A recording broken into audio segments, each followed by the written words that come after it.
ये हैं रूपक कुमारी। पुलिस में नौकरी करती हैं, शूटिंग की बढ़िया खिलाड़ी रही हैं। खेलते खेलते इनके हाथ में इंजरी हो गई और डॉक्टरों ने कैंसर की संभावना जता दी और ऑपरेशन बोल दिया। लेकिन फिर देसी गाय के दूध और घी ने और ऑर्गेनिक खाने ने इनको ऑपरेशन से बचा लिया और इनका हाथ भी ठीक हो गया। इतना ही नहीं, इनकी आंख में भी गंभीर इन्फेक्शन हो गया था जो देसी गाय के घी से ठीक हो गया। बस फिर क्या था, रूपक कुमारी ने पुलिस की नौकरी के साथ साथ ऑर्गेनिक खेती शुरू कर दी। पुलिस में असिस्टेंट सब इंस्पेक्टर रूपक कुमारी अब लोगों को शुद्ध ऑर्गेनिक खाने के लिए प्रेरित कर रही हैं। इसीलिए इन्होंने मंदिर में मूर्ति की स्थापना के वक्त शुद्ध ऑर्गेनिक प्रसाद बनवाया। ऐसा प्रसाद आपने पहले शायद ही पाया होगा। रूपक कुमारी शुद्ध खाने के लिए प्रेरित करने के साथ ही महिलाओं को रोजगार शुरू करने में सहायता करती हैं, बच्चों को पढ़ाती हैं और समाज सेवा में भी बढ़ चढ़कर भाग लेती हैं। इनकी कहानी बेहद प्रेरणादायी है, आपको पूरी जरूर देखनी चाहिए। नमस्कार दोस्तों, मेरे साथ है रूपक जी। इन्होंने यहाँ पर आज मंदिर में मूर्ति स्थापना करवाई है और यहाँ पर भंडारे में शुद्ध ऑर्गेनिक प्रसाद बनवाया है। प्रसाद अक्सर कहते हैं देसी में ही बनता है, लेकिन उससे आगे बढ़कर प्रसाद में जो चीजें इन्होंने डलवाई वो सुनकर आपको अच्छा लगेगा और इनकी स्टोरी जानकर भी अच्छा लगेगा, क्योंकि ये एक ऐसे उदाहरण है जो खुद पर जिन्होंने देसी चीजें अप्लाई की, बीमारी हो गई थी इनको खेलते खेलते, बहुत अच्छी शूटर रही हैं, उस बीमारी से पार पाया, फिर ऑर्गेनिक खेती शुरू की और आज इन्होंने मंदिर में भंडारे के माध्यम से लोगों को संदेश देने की कोशिश की है। यदि हौसला हो तो सब कुछ संभव है। क्या क्या डलवाया ऑर्गेनिक प्रसाद में और इनकी क्या स्टोरी है, पूरी बात जरूर सुनिएगा। रूपक जी हमारे लिए एक इंस्पिरेशन है। ये हरियाणा में भिवानी जिले में पुलिस में एएसआई के पद पर कार्यरत हैं। उस जिम्मेदारी के अलावा लोगों को जागरूक कर रही है शुद्ध खाने के लिए। तो चलिए शुरू करते हैं। टेक्निकल फार्मिंग चैनल को सब्सक्राइब करें और बेल आइकन भी दबाएं ताकि आगे आने वाले वीडियो की नोटिफिकेशन आपको मिलती रहे। रूपक जी, आपने आज भंडारे में ऑर्गेनिक चीज़ें तैयार करवाई हैं, तो सबसे पहले ये ऑर्गेनिक की तरफ रुझान कैसे हुआ? क्योंकि आप तो पुलिस में एएसआई के पद पर कार्यरत हैं, ड्यूटी भी करती हैं, लेकिन उसके बावजूद इन चीज़ों में आपका रुझान है। कैसे शुरू हुआ, जरा दर्शकों को बताइए। काफ़ी पुरानी बात है, 2010 की बात है। 2010 में मैं ओलंपिक का सपना लेके शूटिंग की तैयारी कर रही थी, परंतु चोट लगने के कारण, किसी भी इंसिडेंट के कारण मेरा कंधा खराब हो गया। जो यहाँ भिवानी, पीजीआई, रोहतक, काफ़ी सफदरजंग हॉस्पिटल वगैरह में इलाज कराया, परंतु कोई इलाज हुआ नहीं संभव। जब वहाँ उन्होंने मुझे सफदरजंग वालों ने बताया कि आपको जॉइंट कैंसर है और आपका हाथ ठीक नहीं हो सकता है, एस जॉइंट पे है। अगर ये जॉइंट यहाँ से थोड़ा सा भी डिग गया तो आपका हाथ हमेशा के लिए अपाहिज हो जाएगा। और रोहतक वालों ने बताया मुझे, पीजीआई वालों ने, कि मैडम आपके हाथ का ऑपरेशन होगा 100%, उसके बाद आपका हाथ 60% काम करेगा और 40% 30% तो डेड होगा ही होगा, आप अपाहिज हो जाएंगे।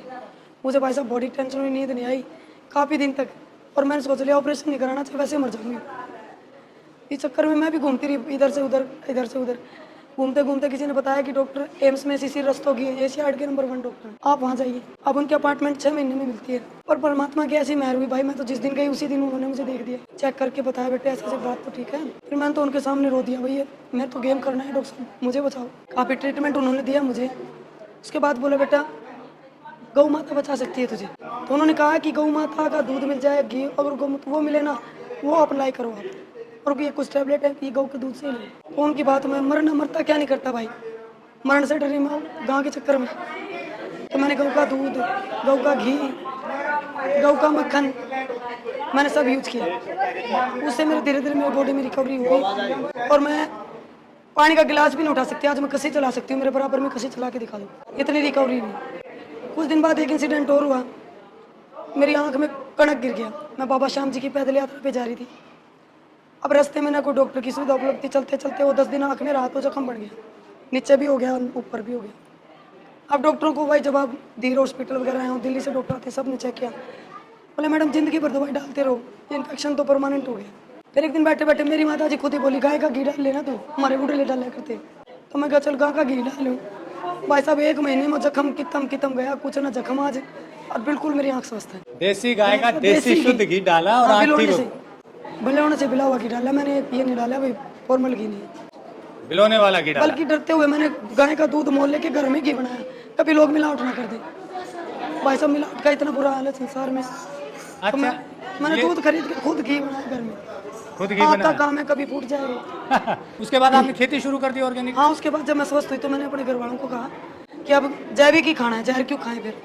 जब जिंदगी मौत के बिल्कुल करीब चली गई थी भाई साहब, और तब मैंने कसम खाई थी अब मेरे अपने लिए नहीं जीना, मैंने कुछ सब दूसरों के लिए जीना है। उसके बाद मैंने बहुत सी महिलाओं का सिलाई सेंटर खुलवाए, बहुत सी लड़कियों को ब्यूटी पार्लर सिखवाया, बहुत सी बच्चियों को टीचिंग करवाती हूँ और बहुत से बच्चों का स्कूल में एडमिशन करवाती हूँ। उनको स्कूल जैसे भी किताब कॉपी उपलब्ध होता है मैं उनको करवाती हूँ। और उसी मुहिम के तहत मैं गुरुकुल का शुरुआत करने की कोशिश हुई। अगर कोई इनकम सोर्स मेरे पास होगा तो मैं गुरुकुल खोलूँगी ताकि वो गरीब झुग्गी झोपड़ी वाले बच्चे वहाँ पढ़ें और देश में उत्थान में वो अपना भाग दे सकें। फिर ऑर्गेनिक आपने खेती भी शुरू की? ऑर्गेनिक से खेती करते करते मुझे 5 साल हो गए। जैसे ही मैं स्वस्थ हुई तो मेरे ज़िंदगी में अगर एक पल बचा तो मैंने अपने खेत में बिताया। सुबह से शाम तक हॉस्पिटलों में टाइम बिताती थी रो के। अब मैंने सोच लिया जब ज़िंदगी खेत में है तो क्यों जाऊँ कहीं और, समय मिलते ही खेत में। क्या क्या उगाते हैं? मौसमी सब्जियां उगा लेते हैं, जैविक बेर भी है मेरे पास भाई, अमरूद और बेर का बाग भी लगा रखा है मैंने, कुछ नींबू भी हैं, उन्हीं के अंदर सब्जियां लगा लेते हैं। काला गेहूँ, बंसी गेहूँ भाई 2 एकड़ की बिक जाए तो 2 एकड़ बिवाती हूँ, बुआई करती हूँ। ऐसे ही 2 एकड़ में सरसों की बिजाई करवाती हूँ। जिनको जैविक तेल चाहिए वो मेरे से ले लेते हैं, परमानेंट कस्टमर हो गया तो। अब फिर जब ऑर्गेनिक भंडारे की बात आई, हलवाई से बात की तो आपने उसको क्या कहा और उसने क्या बताया? हलवाई ने बिल्कुल मना कर दिया, बहन जी आज तक जिंदगी में ऐसा हमने बनाया ही नहीं। मतलब ऐसा प्रसाद नहीं बनाया? कैसा? वो कह रहे हैं चीनी के बगैर बूंदी संभव नहीं और रिफाइंड के बगैर पूरी का टेस्ट नहीं बनता। ये क्या तेल कुछ नहीं, सरसों का तेल क्या होता कुछ नहीं। उन्होंने कहा देसी घी बहन जी इतना महंगा है, पागल हो गया कि भंडारे में लोग 400 रुपये का देसी घी लगाते हैं, आप 900 रुपये का लगाओगे। फिर कहा बहन जी कुछ भी नहीं बनेगा, प्रसाद में टेस्ट नहीं बनेगा। सब्जी में उन्होंने कहा भाई ये मसाले डालेंगे, लिस्ट बना दी मेरी जेब में, और बोला इतने किलो दही डालेंगे, बता उन्होंने अपनी लिस्ट बना दी। मैंने कहा भाई हम कुछ नहीं डालेंगे, सिर्फ टमाटर डाल दे और आलू डाल दे, और ये सरसों, ये देसी घी है, सरसों का तेल डाल दे, और ये हल्दी है मैंने पिसाई हुई है, और ये बेसन मेरा खुद का है तैयार किया हुआ, इनसे आप बना दो, टेस्ट कैसा भी बने आप टेंशन मत लो। चीनी की जगह? चीनी की जगह हमने शुद्ध देसी खाना। तो हलवाई ने कहा कि चीनी के बिना बनेगी नहीं। उन्होंने कुछ भी नहीं बनेगा बहन जी, टेस्ट जीरो होगा, आप पूरे प्रसाद का नाश करवाओगी, सीधा ही बोल रहा हूँ। मैंने कहा भाई तू प्रसाद ही हो गया तो नाश कैसे होगा, अब बनाओ। आज सुबह तक भी ये डिस्कस होता रहा कि सब्जी में कुछ चेंज करो बहन जी, मानो। मैं कहा भाई नहीं करना हमने चेंज, शुद्ध और देसी ही रखना है, और मेरा खुद का है, मुझे विश्वास है 100% शुद्ध है। मुझे किसी इंटरनेशनल थप्पे की जरूरत नहीं है, कोई मेरे खेत की चीज़ को अशुद्ध घोषित करके दिखा दे। मतलब ये है कि आपने रिफाइंड की जगह शुद्ध सरसों का तेल यूज किया? हाँ, कोल्लू से निकलवाया हुआ, अपने कोल्लू से निकलवाया, कोल्हू से निकलवाया, और चीनी की जगह खांड प्रयोग देसी की, खांड, नमक की जगह सेंधा नमक, क्योंकि मेरा बीपी लो रहने लग गया था दवाई खाते। अब रोज 5वें दिन हॉस्पिटल में 2 बोतल। मैं बीमारी ने इतनी परेशान कर दी थी भाई साहब, यूं कर रहा मर जाना। बीमारी ने इतना परेशान कर दिया कि आत्महत्या तक का ख्याल आने लगा। यूं हो गया था, इतनी सुबह से शाम तक 50 गोली खाने से अच्छा रोटी तो खाती ही नहीं थी, गोली। लेकिन आज क्या स्थिति है? आज गोली एक भी नहीं खाती, ऐसी स्थिति है, हंस के जी रहे हैं मस्ती से।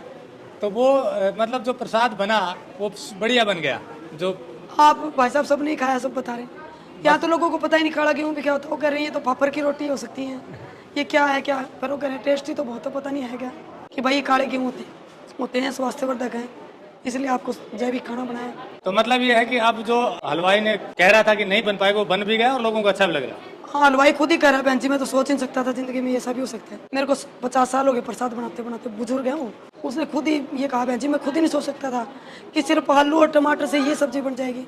तो दोस्तों, पुलिस में ASI assistant sub inspector Rupak ji ने बताया कि इनकी जो स्थिति थी पहले वो इतनी खराब हो गई थी कि बीमारियों से गोली लेते लेते परेशान हो गई थी, फिर जीवन में बदलाव किया, ऑर्गेनिक खेती की तरफ बढ़ी, शुद्ध चीज़ें खाना शुरू किया, और आज ये बिल्कुल स्वस्थ है। और इसी मुहिम को आगे बढ़ाते हुए ऑर्गेनिक खेती के माध्यम से फिर ऑर्गेनिक प्रसाद बनवाया, ऐसा प्रसाद जो कथित रूप से पहले आपने सुना तो होगा कि शुद्ध देसी घी में बनता है, लेकिन असली शुद्ध देसी घी वही है जो घर के बिलोने का हो, असली देसी खांड होनी चाहिए, शुद्ध तेल होना चाहिए रिफाइंड की जगह पर, मसाले भी खुद ही तैयार करवाए, नमक भी सेंधा प्रयोग किया, और इसके अलावा सब्जी भी अपने खेत की थी, गेहूं भी अपने खेत का था। इन सब चीज़ों का प्रयोग करते हुए जो प्रसाद बना वो असली ऑर्गेनिक प्रसाद है, जैसे आपने टाइटल में भी देखा। तो इस मुहिम को आगे बढ़ाने की इनकी ये कोशिश है, और हमारी भी यही कोशिश है कि अच्छी पैदावार करने वाले किसानों को बढ़ावा मिले, उनकी मार्केटिंग हो और आपको भी शुद्ध चीज़ें मिले। इसी कड़ी को आगे बढ़ाने के लिए जुड़े रहिए टेक्निकल फार्मिंग से। नमस्कार, जय हिंद। जय भारत। अगर आपको यह वीडियो पसंद आया है तो ज्यादा से ज्यादा लाइक और शेयर जरूर करें। साथ ही चैनल को सब्सक्राइब करना ना भूलें।